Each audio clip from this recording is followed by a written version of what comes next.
के कति कामले आउनुभएको थियो कुन्नी? सधैँ यो छोरीलाई टाउको मात्रै दुख्यो भन्ने हजुरले राम्रो हेराइ कुराइ गर्नुहुन्छ भनेर आएको के।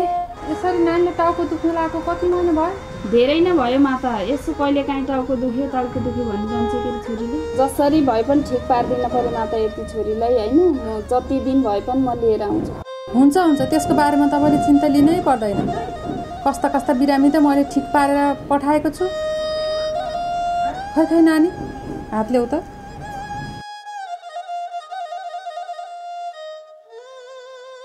यो नानीलाई त दुसादै लागेका छन्। आज म फुकेर पठाइदिन्छु। भोलिबाट तपाईँले लिएर आउनुपर्छ। जति दिन लाए पनि यो नानीलाई ठिक गराउनु पर्यो। बरु जति दिन 2 दिन 3 दिन भोलि पर्सि जति लाए पनि यसलाई जसरी भए पनि ठिक गराइदिनु पर्यो माता। म जसरी भए पनि आउँछु। हुन्छ तपाईँहरू बस्दै गर्नु। म भित्रबाट कुचो लिएर आएर नानीलाई फुकिदिन्छु।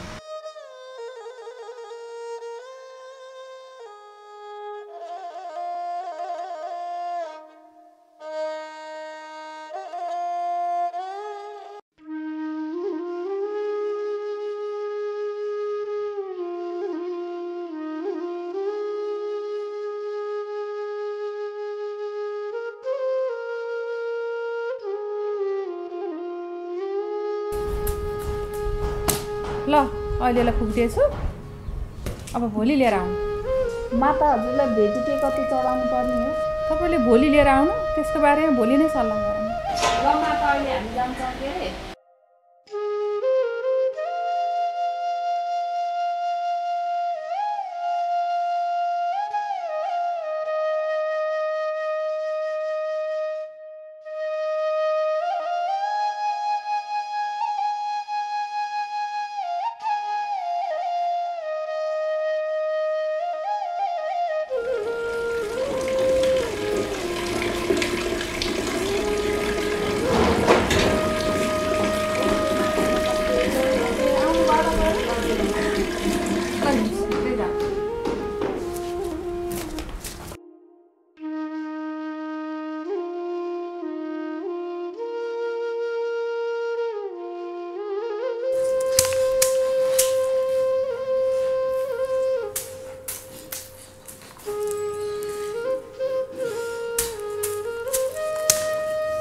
मैले नानीलाई फुकिदिएको छु।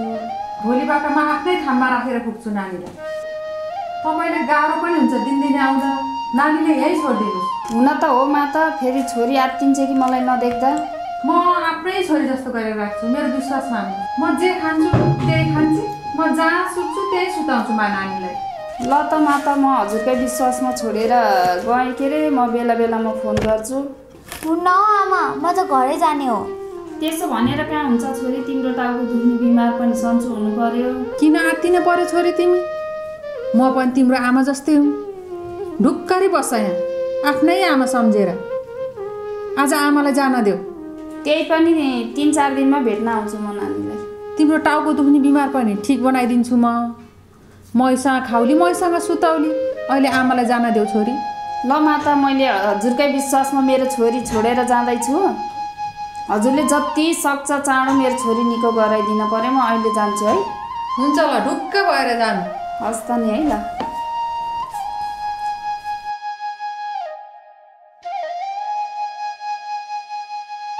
यो लसुनमा कति झार आएको यस्तो छे। नानी कस्ती भयो। मातालाई एकचोटि फोन गर्नु पर्यो।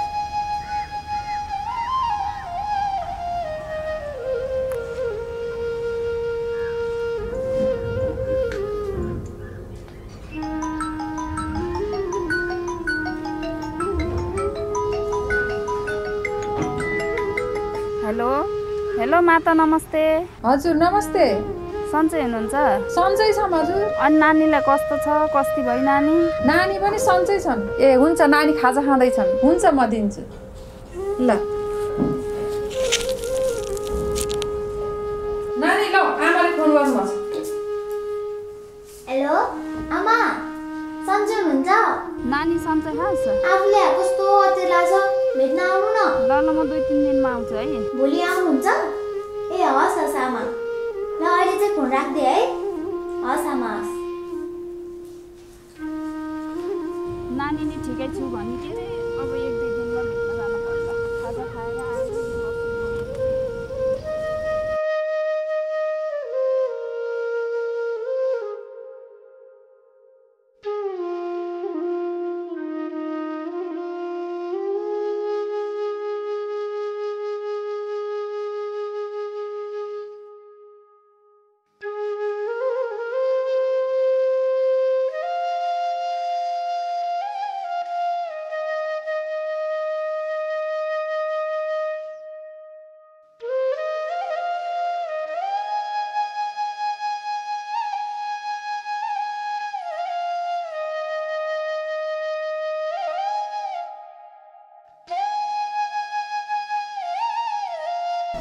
डङ्की नि बक्सी तँलाई